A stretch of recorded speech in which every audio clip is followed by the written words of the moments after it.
성경 야고보 1장 22절부터 27절까지 한 절씩 교독하겠습니다.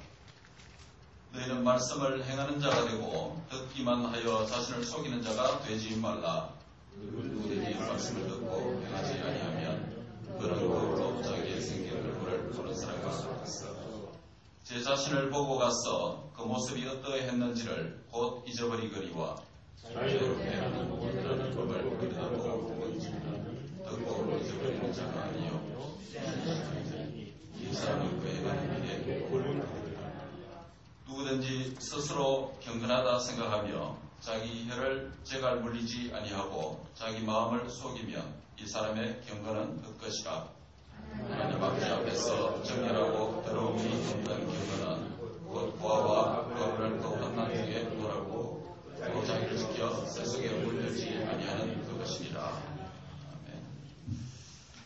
네, 지난 앞 시간에 진리의 말씀으로 나온말된 말씀의 자녀된 우리가 어떻게 말씀을 받아야 하는지를 야고보서 1장 19절부터 21절 말씀 중심으로 네 가지 말씀드렸습니다. 기억하십니까?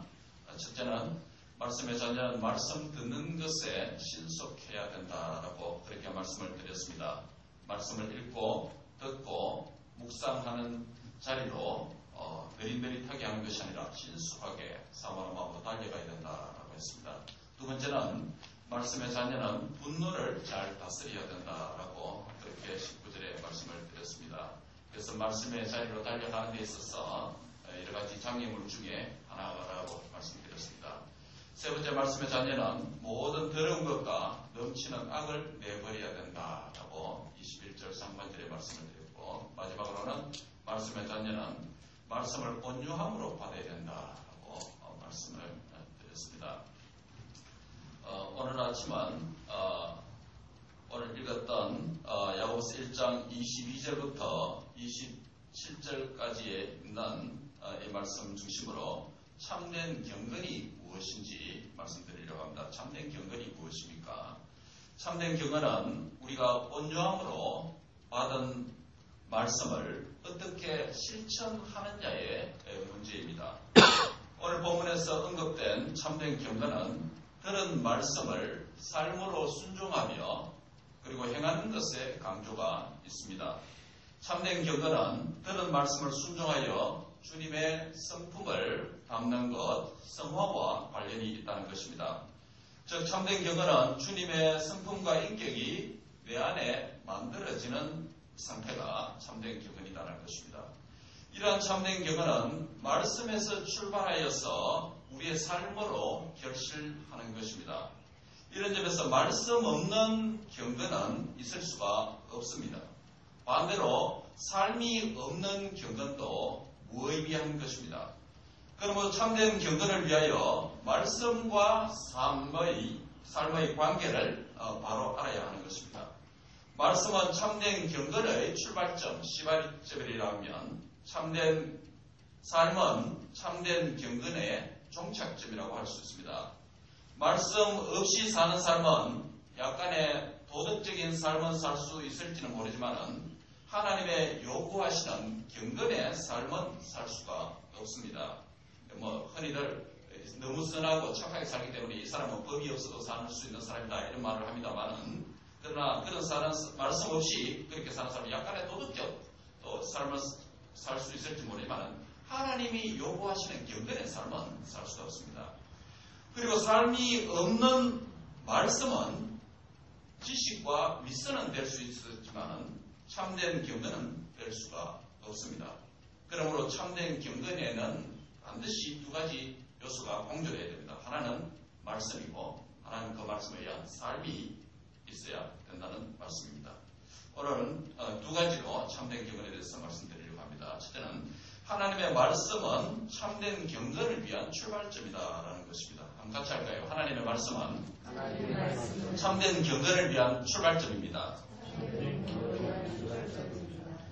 야고보는 행함을 강조하면서 그 행함의 출발점이며 그 행함의 표준인 말씀을 오늘 본문에서 그리고 야고보서 전체에서 매우 다양한 방식으로 표현을 하고 있습니다. 예를 들면 1장 18절에 보면 말씀을 진리의 말씀이다 라고 했습니다. 진리의 말씀으로 우리를 낳으셨기 때문에 우리는 진리의 말씀의 자녀가 된 것이죠. 1장 25절에 보면 그 말씀을 온전한 율법이다, the perfect law다 라고 그렇게 말씀을 하고 있습니다. 2장 8절에서는 the royal law, 최고의 법이다 라는 표현을 씁니다. 2장 10절에서는 온 율법이다 라는 표현을 씁니다. 2장 12절에는 하나님 말씀을 자유의 율법이다, 이것은 자유를 주는 율법이다 라고 말씀을 하고 있습니다. 그러므로 말씀은 하나님의 자녀로 태어나는 우리의 존재의 출발점이며, 말씀의 자녀가 되는 되니까요. 우리의 존재의 출발점이며, 말씀은 하나님의 자녀로 살아야 하는 우리 행위의 규범입니다. 우리의 존재의 출발점이고 우리 행위의 규범이 바로 말씀이 된다는 것이죠.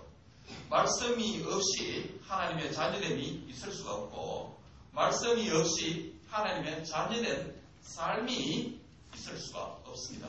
말씀 없이 우리의 크리스찬의 being도 있을 수가 없고 크리스찬의 doing도 불가능하다는 것이죠.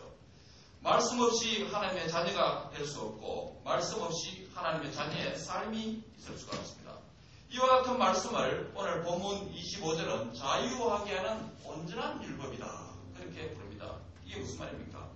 말씀은 인간의 삶을 구속하고, 여기서 구속한다는 것은 얽어맨다는 구속이죠. 얽어매는 억압의 법이 아니라 인간의 모든 죄의 억압으로부터 구속하고, 여기서 구속이라는 것은 구원하고 속죄할 속이죠. 구속하고 자유하게 하는 온전한 율법이라는 말입니다.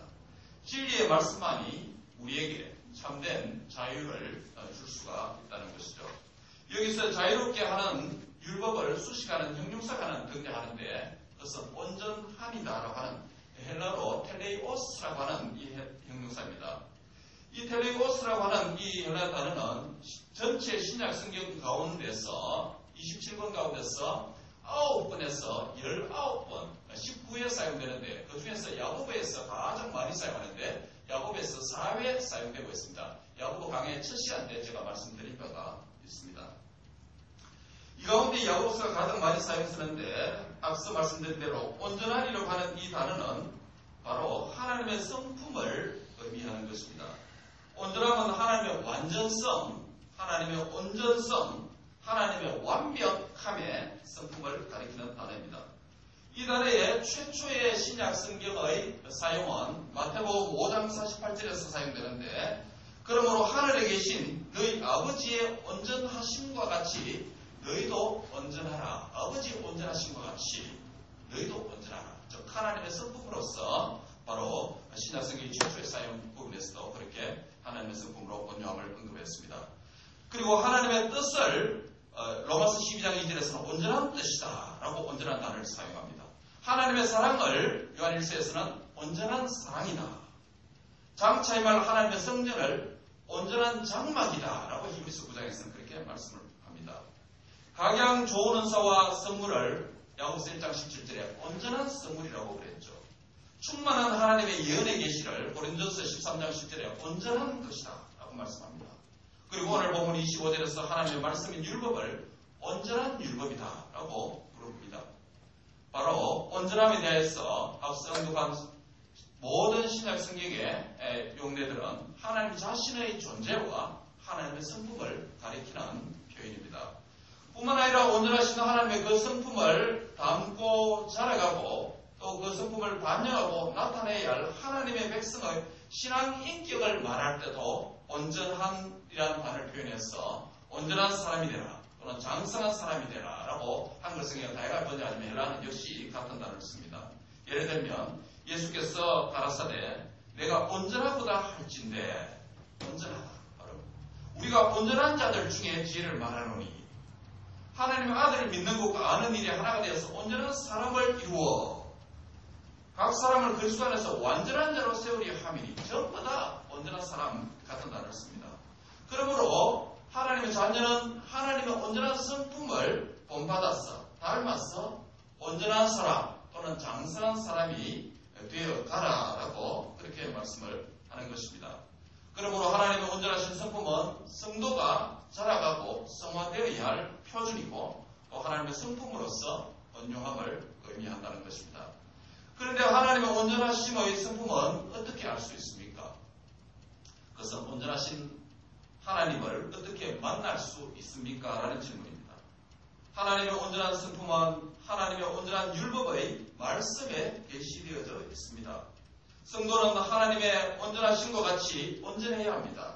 그렇게 되려면 바로 온전하신 하나님의 말씀을 통해서 온전하신 하나님의 인격을 접하고 온전하신 하나님과 교제할 때에 우리 안에 하나님의 온전하심을 이루어가고 담게 되는 것입니다.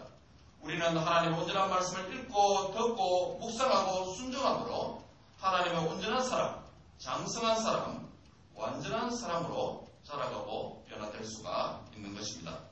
우리는 진리의 말씀을 낳음받은 하나님의 자녀입니다. 하나님의 자녀로 태어난 우리는 하나님의 온전하심과 같이 우리도 온전한 자로 계속 자라가야 합니다. 말씀은 주님을 닮는 성화의 출발점이며 주님과 같이 살아가는 경건의 출발점입니다. 그래서 하나님의 말씀은 피상적으로 읽는 것이 아니라 피상적으로 듣는 것이 아니라 오늘 25절에 보면 들여다보아야 된다라고 그렇게 말씀을 하고 있습니다. 여기서 들여다보는 단어는 신약성경에서 5번 사용되는데 대부분이 어떤 방식으로 사용되냐면 바로 이 부활하신 주님이 이제 부활하셨을 때 무덤에 제자들이 머리를 집어넣어서 들여다본다라는 이런 의미를 그런 용도로만 대부분 신약성경에서 사용되고 있습니다.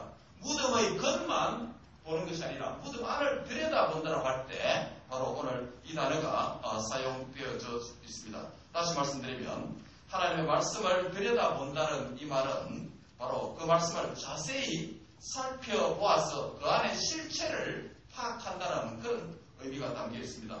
그러므로 말씀을 들여다보는 행위는 말씀을 대충 듣고 말씀을 대충 보는 행위가 아니라 진리를 깨닫고 진리의 실체가 손에 잡힐 정도로 바로 예수님에 대한 참된 지식을 발견하는 말씀을 대하는 태도라고 말씀드릴 수 있습니다. 이런 태도는 앞서 말씀드린 베레아 사람의 표현을 빌리자면 바로 신사 같은 너그러움에 열린 마음의 태도이고 또 행할 준비가 되어 있는 또 말씀에 집중하는 간절함의 태도이며 그리고 말씀하시는 분의 의도와 말씀을 듣는 존재인 나의 존재에 대해서 질문하는 태도입니다. 내가 어떻게 이 하나님의 말씀을 듣게 됐는가? 하나님 말씀 왜 이런 방식으로 말하는가? 라고 질문하고 진리를 깨닫는 태도와 같다라고 말씀을 드릴 수가 있습니다.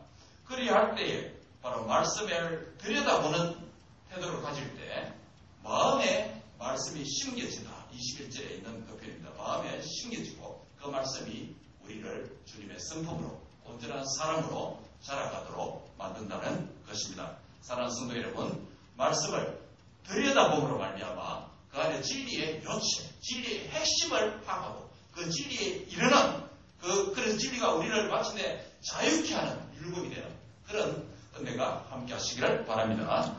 두 번째로 말씀에 순종하는 삶은 참된 경건의 종착점입니다. 한번 같이 하겠습니다. 말씀에 순종하는 삶은 참된 경건의 종착점입니다.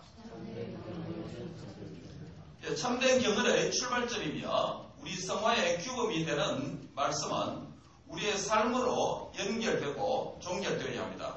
말씀을 들여다보는 자는 한 귀로 듣고 잊어버린 자가 아니라 그 말씀을 들여다보아서 진리를 파악한 것을 실천하는 자라고 25절에 말씀했습니다. 말씀을 행하는 자는 그 행하는 일에 복을 받을 것이다 하고 25절에 말씀합니다.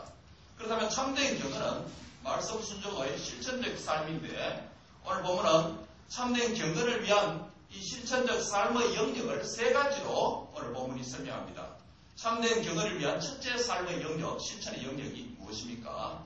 26절이죠. 참된 경건은 혀를 조절해야 된다라고 말씀을 하고 있습니다.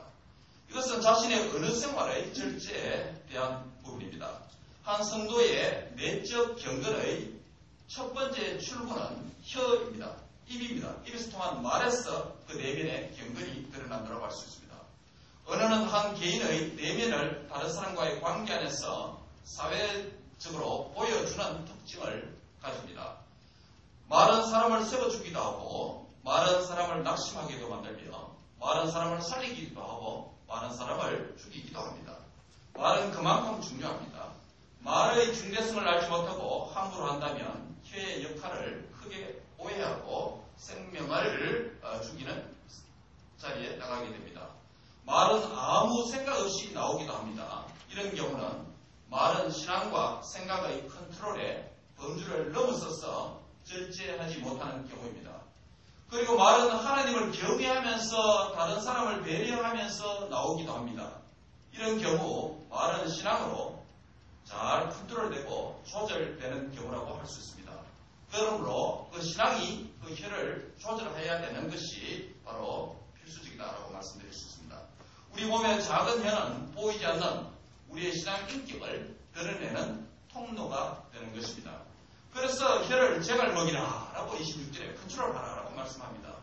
경건, 거룩, 성화되었다고 하면서 혀를 쟁을 물리지 아니하면 자기 마음을 속이고 그 경건, 그 거룩은 헛것이라고 말씀합니다.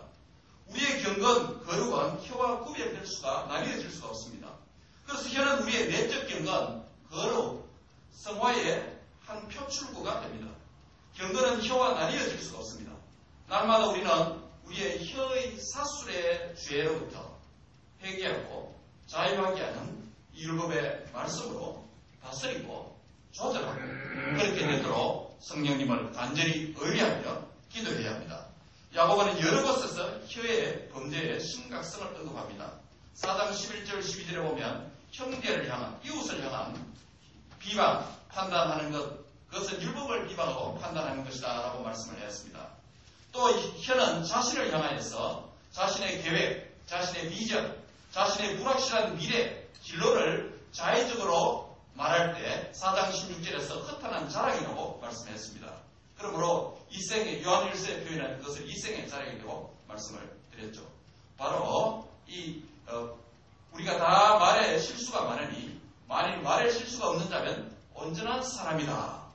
여기서도 온전한 표현을 역시 사용하고 있습니다. 참된 경건의 첫째 영역은 혀를 절제하는 삶입니다. 혀를 잘 절제하는 자는 참된 경건과 오늘 본문이 관련이 있습니다. 혀를 잘 절제하는 참된 경건한 자를 결국 본문 3장 2절에 보면 온전한 사람이다라고 부릅니다. 혀는 성화의 중요한 영역이 됩니다. 언어생활과 혀의 조절은 성화에 달려 있습니다. 혀와 언어생활에 하나님의 온전함의 성품과 인격이 묻어나고 깃드는 복된 은혜가 저와 여러분에게 충만하게 되기를 바랍니다.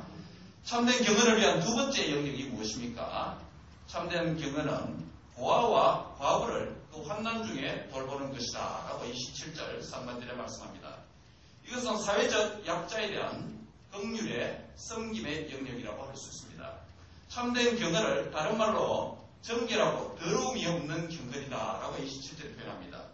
경건의 기준이 사람이 될 때 외식과 위선이 되고 경건의 모양만 갖추게 되는 것입니다. 그럼 오늘 본문이 제시하는 경건의 기준은 무엇입니까? 27절에 보시면 하나님 아버지 앞에서라는 표현을 씁니다. 경건은 사람 앞에서가 아니라 하나님 아버지 앞에서 모든 대상과 창조세계에 대한 신앙적인 태도입니다. 모든 창조세계와 모든 대상, 모든 시간, 모든 장소, 모든 이슈와 관련하여서 사람 앞에서가 아닌 하나님 앞에서 사는 삶이 참된 경건입니다. 여기서 참된 경건은 바로 오늘 본문의 고아와 과부를 그 환난 중에서 돌보는 것이다. 이것은 경건의 또 다른 출구로서 경건의 사회성에 대한 것입니다. 앞에는 은혜의 영역이라면 이것은 사회성에 대한 것입니다. 경건은 사회적 긍휼과 섬김의 삶을 포함합니다. 기독교의 경건과 삶의 신앙의 사회적 실천은 보수교단과 보수교인은 매우 약할 수가 있습니다. 반대로 진보교단과 진보적인 신앙을 가진 사람은 사회적인 참여에 많은 기울을 기울입니다. 약한 부분을 강하게 하는 것인 참된 경건과 균형 잡힌 영성을 회복하는 하나의 영역으로서 오늘 참된 경건의 사회적 영역을 말씀을 하고 있습니다. 그래서 마태복음 19장 21절에 보면 예수께서 이르시되 내가 온전하고자 할진대, 이거 온전하겠다는 거죠. 온전한 사람이 되고자 할진대 내 소유를 팔아 가난한 자들에게 주라 라고 그렇게 말씀하는 것입니다. 이러한 삶에 순종이 있을 때 그 사람을 온전한 자다 라고 예수님께서 불러주시는 것입니다. 참된 경건은 이웃을 섬기는 삶입니다. 그러한 섬김이 있을 때 온전한 자라고 불러주는 것입니다. 이러한 섬김을 우리의 삶으로 나타내는 저와 여러분 될 수 있기를 바랍니다. 마지막 세 번째는 참된 경건을 위한 마지막 세 번째 영역이 오늘 27절 하반절에 있는데요. 자기를 지켜 새 속에 물들지 아니하는 것이다 라고 말씀을 하고 있습니다. 이것은 자신의 행동의 절제 영역이 바로 참된 경건이다라고 말씀하는 것입니다. 자신을 지켜 새 속에 물들지 아니하는 것은 그리스도인의 경건을 강화시키는 것입니다. 여기서 새 속은 세상의 방식, 세상의 가치, 세상의 삶의 양식과 세계관, 관습 등을 의미합니다. 참된 경건은 이러한 새 속으로부터 물들지 아니하는 것이고 더 적극적으로는 하나님 나라의 방식과 가치와 그 세계관대로 사는 삶이다라고 할 수 있습니다. 그런데 이것은 단순히 추상적으로 우리가 죄를 짓지 않는 것이다, 이러한 막연한 것을 의미하지 않습니다. 자신을 지켜 새 속에 물들지 아니하는 그리스도인의 참된 경건의 삶은 우리가 미처 생각하지 못하는 무한한 삶의 영역들을 다 포함합니다. 한때 바로 몇 년 전에 한국에서 베스트셀러였던 강신주의 철학이 필요한 시간이라는 책이 있습니다. 그 책의 151페이지 이하에 보면 순진한 무사유에 대해서 이렇게 기록하고 있습니다. 세계 2차 대전 때 나치의 피해자였던 여성 철학자 유대인이죠. 한나 아렌트라는 철학자가 있습니다. 그녀의 화두는 나치즘으로 상징되는 전체주의를 어떻게 철학적으로 규명하느냐의 문제에 포커스가 있습니다. 그녀의 1951년 작품인 전체주의의 기원이라는 책과 그리고 1961년 예루살렘에서 열렸던 바로 전범인 아돌프 아이만의 재판 과정을 기록했던 예루살렘의 아이만이라는 책에 잘 반영되어 있는데요. 이 아돌프 아이만은 어떤 사람이냐면 유대인의 학살에 관여했던 당시 히틀러 치하에 유대인 이주국을 총괄했던 바로 독일인 관료였습니다. 전범으로 수배받고 있다가 1960년 5월 아르헨티나에서 이스라엘의 비밀경찰 모사드에 의해서 체포됩니다. 그래서 이스라엘로 강제 소환됩니다.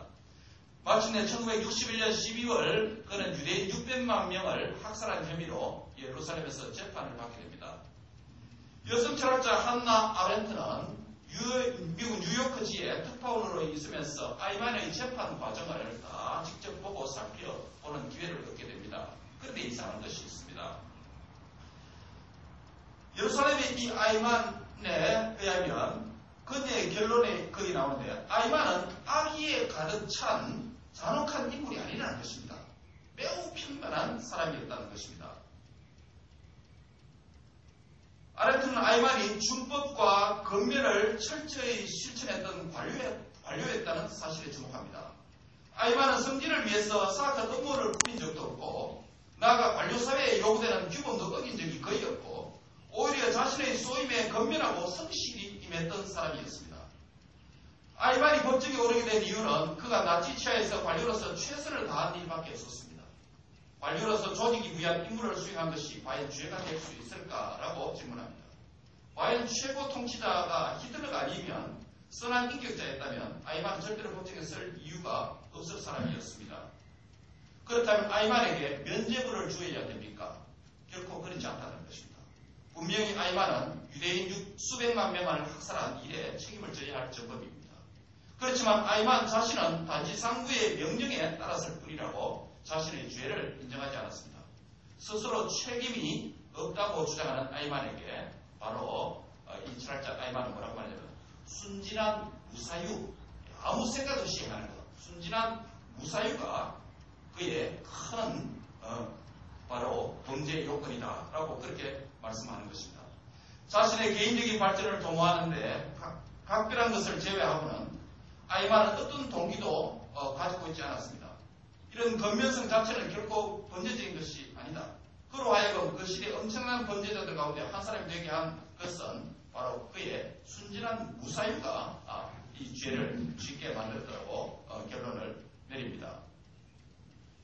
아무 생각 없이 자기는 건면하고 성실하지만 아무 생각 없이 하는 그것이 바로 수백만 명의 유대인을 학살하는 전범이 되었다는 것입니다.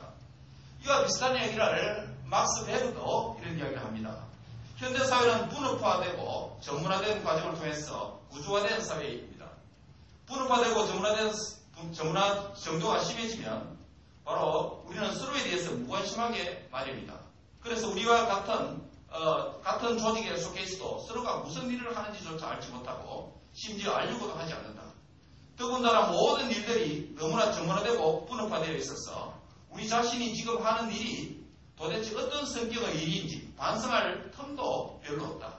그렇다면 우리는 바로 이 한나 아렌트가 지적했던 것처럼 언제든지 그런 아이만과 같은 그런 사람이 될 가능성에 노출되어 있다고 할 수 있다. 우리가 아이만처럼 무사유의 상태에 빠진다면 아무 생각 없이 행하게 된다면 아이만이 저지른 악, 즉 무사유로 인한 그러한 악은 도처에서 우리를 통해서 만들어지게 될 것이다.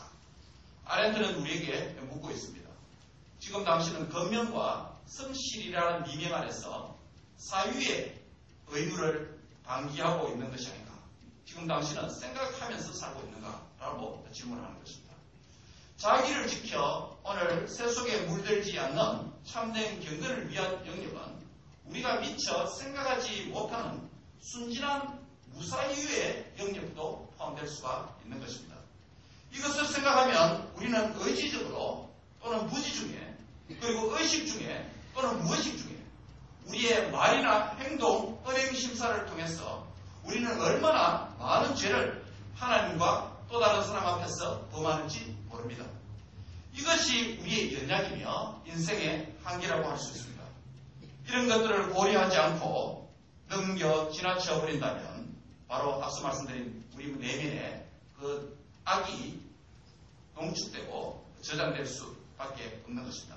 우리 자신을 지키지 못하고 세속에 물드는 자가 되게 되고 참된 경건과는 더욱더 멀어지게 될 수밖에 없는 것입니다.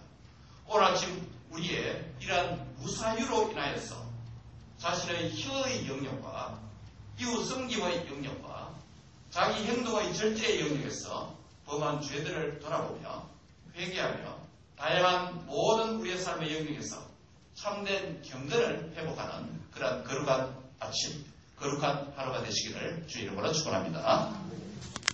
주신 말씀에 화답해서 찬송가